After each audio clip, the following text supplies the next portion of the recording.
Le homebrew a toujours existé? Rien n'empêche, avec le système de D&D, d'aller jouer dans d'autres univers de fantasy, ou dans d'autres univers de manière générale. Encore une fois, ce n'est juste qu'un ensemble de règles qui est là pour déterminer les actions.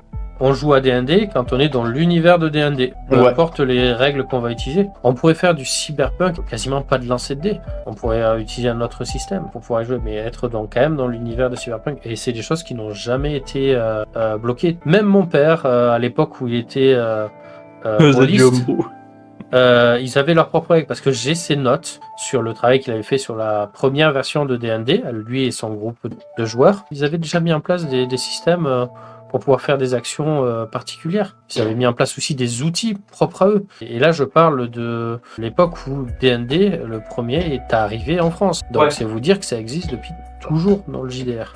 Et c'est quelque chose de normal. On adapte les règles à sa narration et à ce qu'on veut raconter. Pardon, Jour, je nuit. suis en train de régler un Jour, peu la lumière. nuit.